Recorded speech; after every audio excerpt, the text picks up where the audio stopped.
오늘은 이제 당회에서 요청한 내용대로 제2 스위스 신앙 고백서를 이제 지금부터 좀 공부하고자 합니다. 우리가 스코틀랜드 신앙 고백서를 끝냈고, 이제 제2 스위스 신앙 고백서를 좀 하려고 합니다. 원래는 이제 그 종교개혁 이후에 순서대로 얘기한다면은 프랑스 신앙 고백서가 먼저 1559년에 생기고, 그 다음에 이제 두 번째가 스코틀랜드 신앙고백서 1560년에 이렇게 생기게 됩니다. 그런데 이제 그 이전에 그러니까 공식적으로 전체적인 신앙고백서는 아니고 이 그 독일어권에서만 고백하는 신앙고백서가 있었는데, 그게 1536년에 제1 스위스 신앙고백서입니다. 그러니까 요런 이제, 그런데 그거는 전체가 아니라 독일어권에 있는 사람들한테만 통용됐기 때문에 전체 신앙고백서는 받지 못했습니다. 그런데 이제 1566년에 그러니까 30년 뒤죠. 뒤에 이제 제2 스위스 신앙고백서가 나오면서 당시 이제 프랑스권과 독일어권 전체에서 다 이 신앙고백을 받아들이고, 그러면서 이제 공식적으로 대륙의 신앙고백서로 자리매김하게 됩니다. 그래서 공식적인 순서로 따진다면은 이제 프랑스 신앙고백서, 스코틀랜드 신앙고백서 이렇게 이제 가게 됩니다. 그리고 이제 제2 신앙고백서 하기 전에 이제 하이델베르그 요리문답이 이제 있게 되는 겁니다. 스위스 신앙고백서가 나오게 된 역사 배경을 좀 이제 보면은 어느 정도 좀 이해가 되리라 생각합니다. 오늘 저는 여러분과 함께 이 신앙고백서에 대한 역사적인 배경을 좀 살펴보고, 일문에 대한 내용들을 좀 보고자 합니다. 되게 중요한 또 시작점이기 때문에 잘 이해하는 게 참 좋습니다. 스위스 신앙고백서는 앞서 말씀드렸던 것처럼 두 개가 있어요. 1536년, 1566년. 그래서 이제 이 차이점 말씀드렸던 것처럼 하나는 독일어권에서만 있었고, 다른 것은 이제 프랑스권까지 합쳐서 전체 대륙의 신앙고백서를 받아들이게 됩니다. 이 신앙고백서는 스위스의 그 7위의 이제 개혁자인 하인리 블링거에 의하여 이제 개인적인 신앙고백에서 이제 시작되었습니다. 처음에는 공적인 신앙고백서가 아니었고 개인적으로 자기의 신앙고백을 이제 정해놓은 거죠. 마치 우리 교회의 신앙고백서가 내가 믿는 기독교라고 하는 책에서 우리 교회의 신앙고백서 10가지 정관에 기록되어져 있듯이, 이것은 뭐 다른 교회의 신앙고백서가 아니고 우리 교회의 신앙고백서죠. 그런 식으로 처음에도 이 스위스 신앙고백서가 하인리 블링거라고 하는 취리의 위대한 개혁자, 예를 들자면은 율리 찌빙길리라고 하는 종교개혁을 일으켰던 찌빙길리의 바로 제자인 블링거에 의하여서 작성되었고, 그 개인적인 어떤 신앙 고백서였다라고 하는 사실입니다. 그래서 이 글은 이제 보통 한 1561년경에 작성되었다라고 생각하는 겁니다. 그 이유가 뒤에 가면 나오게 되는데, 1561년이면은 어떻게 보면은 이제 1560년에 스코틀랜드 신앙 고백서가 작성된 그 다음 해라고도 할 수가 있는데, 이때 이제 개인적으로 다 작성되었다라고 보는 것이죠. 왜 이게 이제 작성했냐면, 당시 예나라고 하는 지역에 누토파 신학자들이 있었는데, 이들과 이제 신학적인 논쟁을 해결하기 위해서 이제 헤센의 이제 필립 공에게 이제 사실은 우리의 신학이 무엇인지를 알려달라고 요청하게 됩니다. 그러니까 루토파와 이 찌빙길리 여기에 이제 차이점이 뭐냐면 다른 게 아니라 이제 성찬에 대해서 좀 차이가 있는 겁니다. 그러니까 이 찌빙길리는 성찬을 기념설로 생각합니다. 기념설. 그러니까 그리스도의 십자가의 죽으심과 그죠? 그 사실을 우리가 기념하는 걸로 성찬은 기념설로 생각합니다. 그런데 루터파는 기념설로 생각하지 않죠. 공제설로 생각을 하는 것입니다. 다시 말하면 예수 그리스도의 피가 떡 아래 그 다음에 포도주 안에 있다라고 이제 보는 거죠. 함께 존재한다라고 하는 겁니다. 우리는 이제 그렇게 보죠. 우리 영적 임재설로 받아들이고 있습니다. 성령께서 성찬식할 때 영적으로 임재하신다. 그리스도께서 성령을 통하여 이 자리에 영적으로 임재하신다라고 이제 고백하는 칼빈이 주장했던 내용이기도 합니다. 그런데 당시에 이제 종교개혁 이후에 이 세 가지가 아주 치열한 개혁파 진영에서 있었어요. 왜 그러냐면 이 세 가지는 잘 알던 로마 캐톨릭의 화채설을 반대하기 위해서 나온 이론들이에요. 화채설은 변한다는 거죠. 그러니까 사제가 떡을 가지고 이건 그리스도의 몸이요 할 때 그 떡이 선포와 동시에 떡이 살로 변하는 것이고 포도주가 바로 피로 변한다. 이게 로마 캐톨릭이 가지고 있는 성찬에 대한 이 화채설입니다. 그러다 보니까 이 화채설을 하다 보니까 떡은 그래도 떨어지지 않고 잘 받아 먹을 수가 있는데 포도주는 잘못하면 흘릴 수가 있으니까 그리스도의 피가 흘려지니까 이거는 큰 불의를 행하는 거다. 그렇기 때문에 이종 성찬을 하지 않고 떡만 주고 포도주는 사제들만 먹었습니다. 그러니까 이거에 반대해서 나온 게 찌빙길리의 성찬, 누토의 성찬, 칼빈의 성찬에 대한 이해죠. 이 세 사람의 이해가 달라서 끝까지 합의를 보지 못해요. 나중에 이제 칼빈은 찌빙길리와 합의를 보는데 누토는 결코 합의를 안 해줘요. 그래서 이제 이 예나 신학자들과 이 문제로 그냥 박 터지게 싸우는 거죠. 그러다 보니까 어떻게 됐습니까? 누토파라고 하는 이름을 가진 교단이 생기게 돼요. 개혁파에서는 칼빈파라는 게 없어요. 칼빈교라는 게 없어요. 그죠? 우리가 이제 청년들과 함께 아브라함 카이퍼의 칼빈주의 강연을 이제 보게 되면은 칼빈주의는 칼빈의 이름을 딴 교단이 없습니다. 오히려 칼빈주의는 프랑스에서는 위그노라고 불리고요. 스코틀랜드에서는 장로교라고 불리고요. 영국에서는 청교도라고 불리고요. 그리고 네덜란드에서는 가난한 자라고 하는 이름으로 불렸습니다. 그러니까 칼빈의 이름이 없어요. 근데 그들은 다 뭐예요? 칼빈주의 안에서 하나가 되어 있는 거죠. 근데 누토교는 누토의 이름을 따가지고 누토교를 만든, 누토가 결코 원한 게 아닙니다.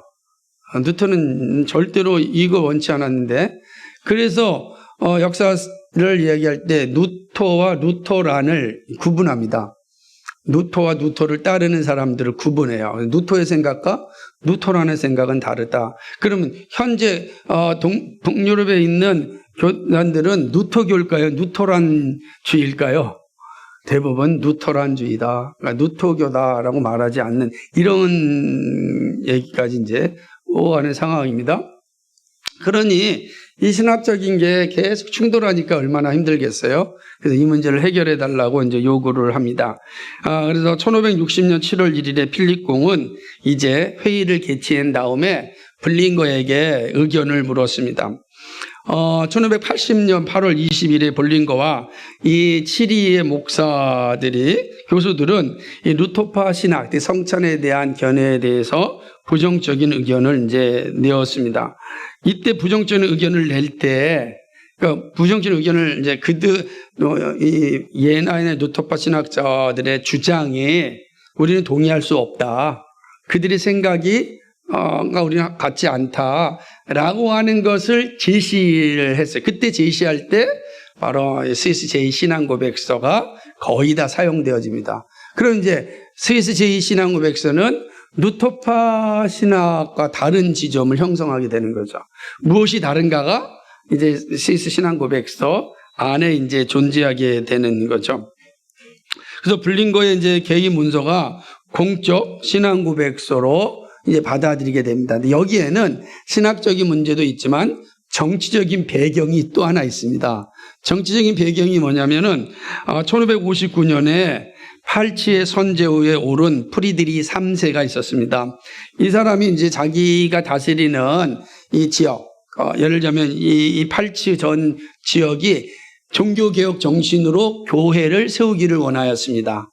그래서 로마 캐톨릭의 정신이 아니라 종교개혁 정신으로 우리가 좀 교회를 세워야겠다라고 결정하고 한 일이 뭐냐면 하이델베르그 요리문답을 작성한 것이었습니다. 그리고 하이델베르그 요리문답을 공포하고 팔찌 지역을 개혁주의의 지역으로 견고히 세우려고 하는 이 프리드리 3세의 그 열망이 있었습니다.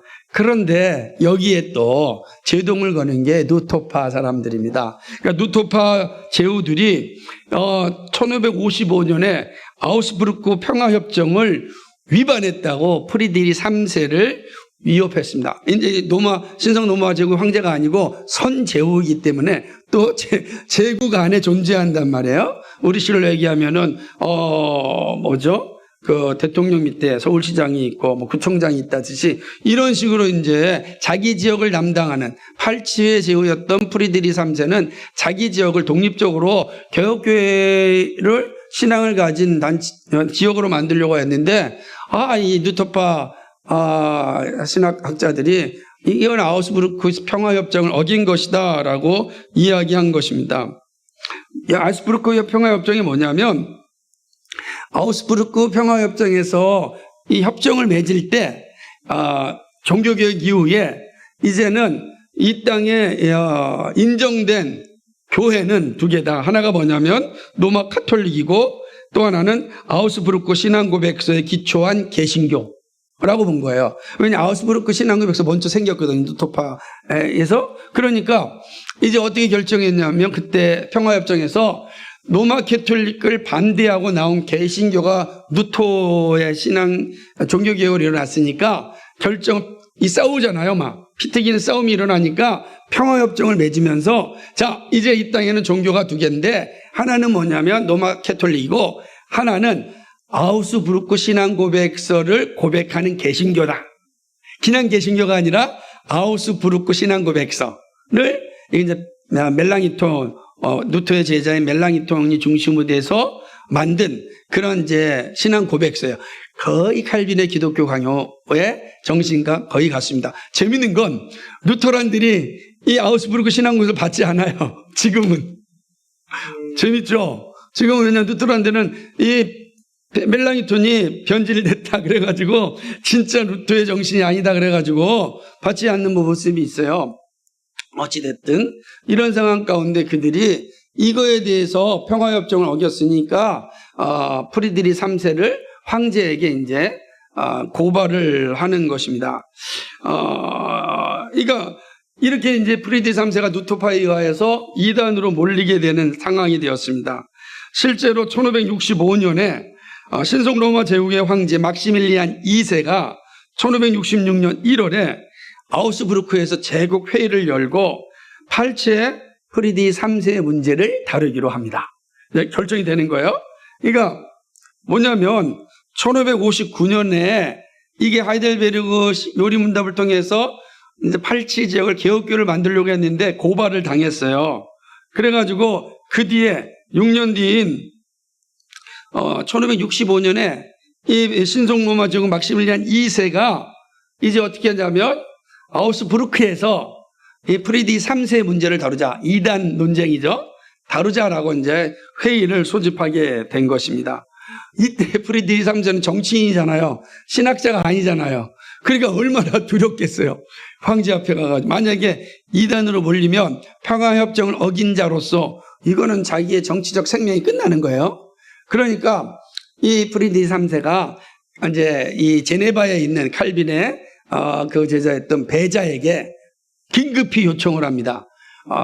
이 문제를 해결할 수 있도록 좀 지혜를 달라고 이제 요청을 하는 거죠. 그리고 또 당시 취리에 있는 블링거에게도 또 요청을 합니다. 그러니까 당시에 츠빙길리의 제자였던 블링거, 칼빈의 제자였던 베자, 당대 가장 개혁파의 거두들 두 사람한테 요청을 하는 거죠. 그러니까 하델베르가 가깝거든요. 다 이렇게 지역에 있으니까 다 요청을 이제 합니다. 그래서 베자와 블링거가 프리드리 3세를 이제 도와야 되는 그런 상황이 있었습니다. 이때 이제 이 프리디 3세가 요청하는 게 뭐냐면 아주 간결하면서도 명백하면서도 분명한 신앙 고백서를 만들어 달라. 간결한데 분명한 거예요. 그러면서도 명백해야 되는 거죠. 이런 상황들이 이제 주어지게 되는 상황이었습니다.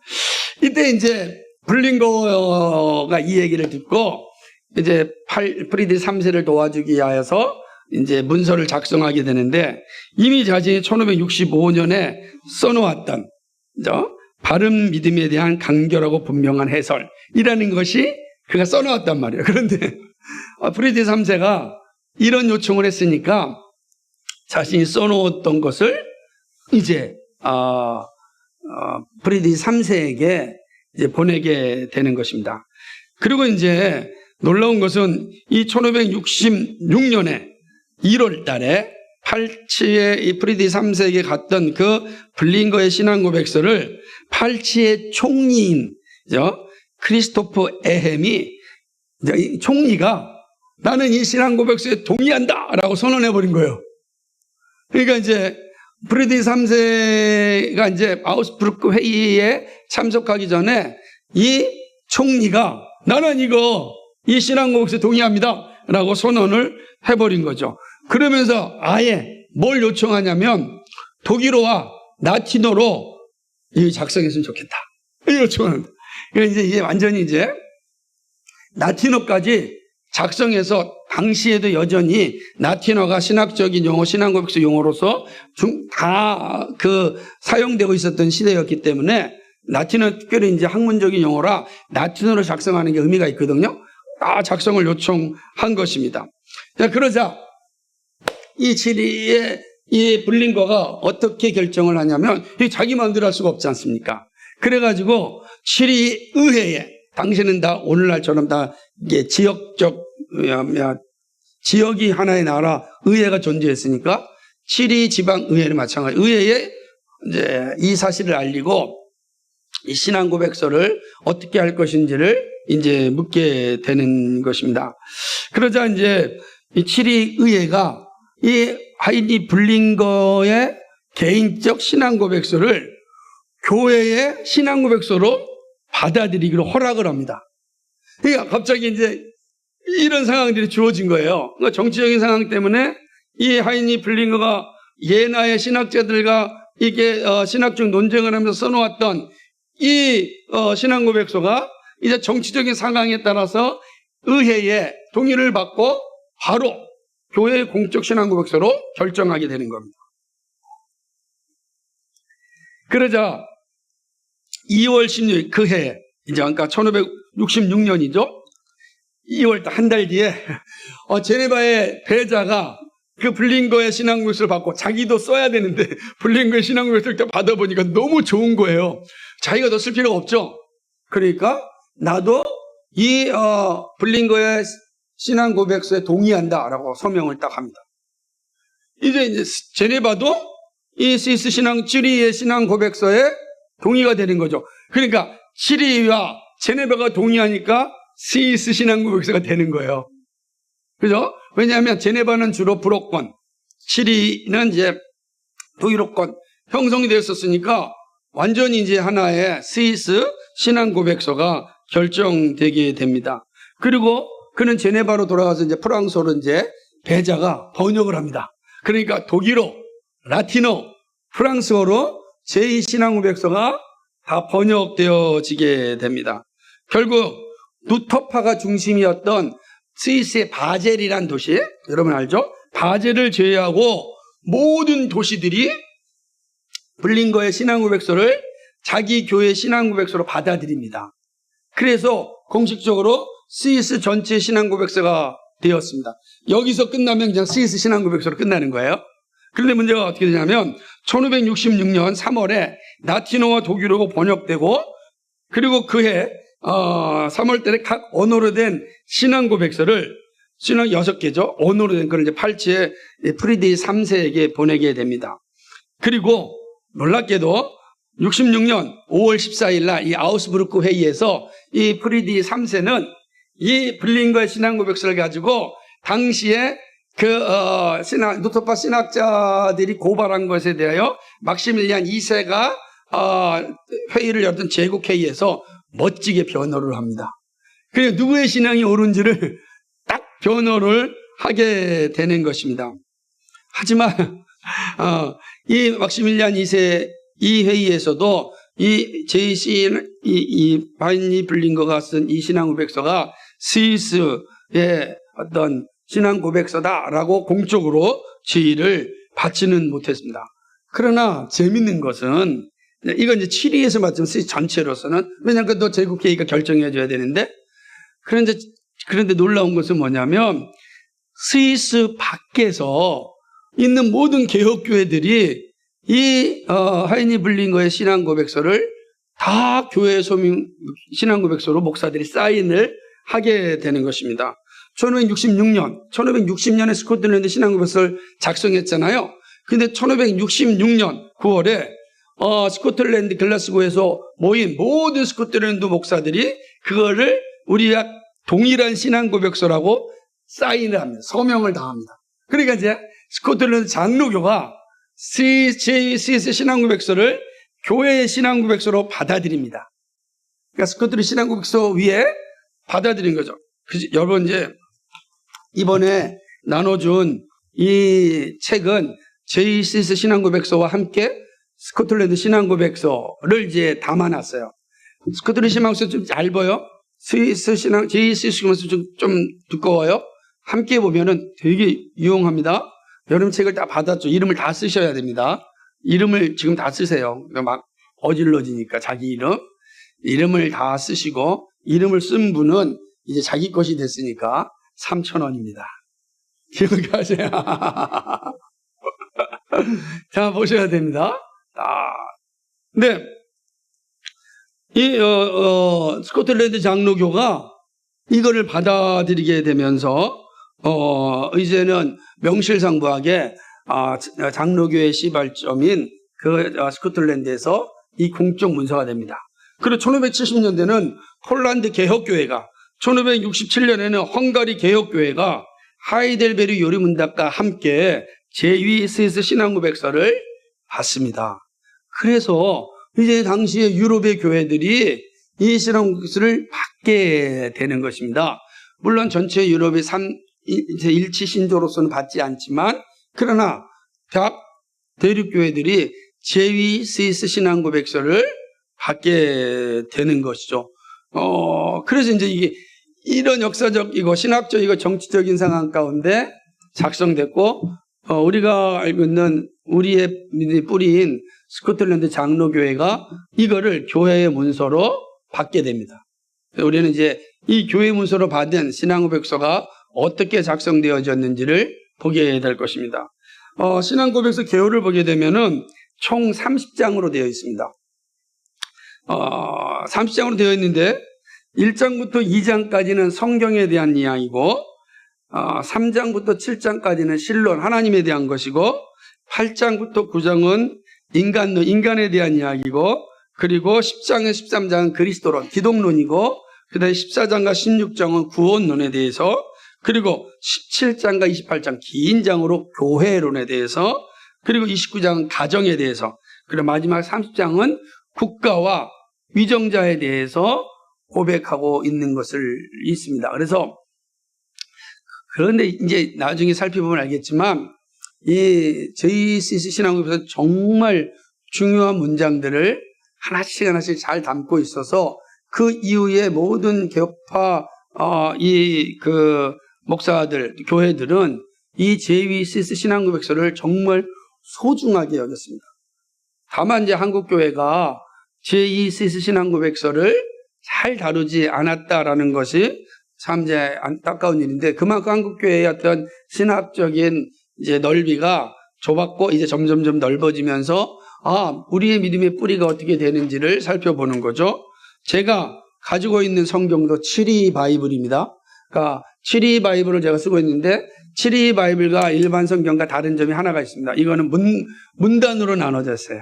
문단으로 성경을. 그러니까 여러분이 가지고 있는 성경은 문단으로 나눠져 있지 않잖아요.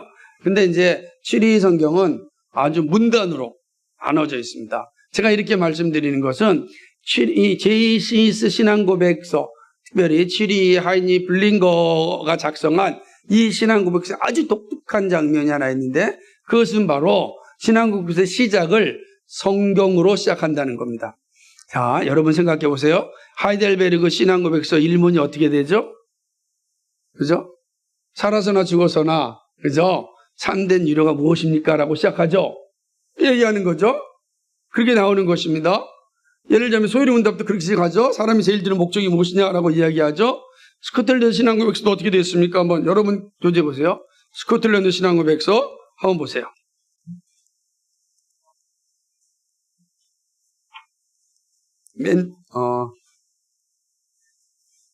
80페이지입니다. 80페이지입니다. 자, 80페이지 뭐라고 썼습니까? 시작. 하나님은 어떤 분인가? 이렇게 질문합니다. 대부분의 개혁파의 어떤 신앙고백서는 다 하나님으로부터 시작을 해요. 그런데 스위스 신앙고백서는 성경으로부터 시작합니다. 성경으로부터 시작해요. 사실은 프랑스 신앙고백서도 칼빈이 초안을 작성했는데, 칼빈이 초안을 작성했을 때는 성경이 첫 번째, 성경은 무엇인가? 그런데 프랑스 교회가 바꿔서 첫 번째는 하나님으로 하고, 그 다음에 이제 두 번째는 성경으로 바뀌게 됩니다. 이제 성경으로 시작하였다는 게 매우 의미심장하죠. 그래서 마지막 이제 대륙의 신앙고백서인 웨스트민스터 신앙고백서는 1장을 뭐로 시작하죠? 성경으로 시작을 합니다. 그래서 사실은 여러분 다시 한번 질문하면은 종교개혁의 가장 중요한 모토 5개가 5대 솔라잖아요. 그죠? 첫 번째가 뭐죠? 오직 성경이란 말이에요. 오직 성경. 그게 처음이 오직 성경. 그래서 솔라 5대 솔라 중에 시작도 솔라 스크립트라라고 시작을 하는 거예요. 오직 성경으로. 그러니까 이제 개혁파들은 이 싸움의 핵심이 어디에 있느냐? 성경에 있다라고 본 거예요. 로마 캐톨릭과의 문제도 성경에 있다라고 본 거예요. 그러므로 성경관이 분명하지 아니하면 안 된다라고 본 겁니다. 그런데 그 이후에 다른 개혁파 신앙고백서는 성경보다도 이제 어느 정도 성경에 대한 이해가 충만해서 그런지 하나님에 대한 신앙고백서로 나타납니다. 그런데 예를 들면 1890년대 19세기 말 19세기부터 시작된 이 땅의 현대주의, 자유주의 신학은 무엇으로부터 시작을 했냐면 성경 비평으로 시작합니다. 그러므로 자유주의의 핵심은 성경 비평, 고등 비평이죠.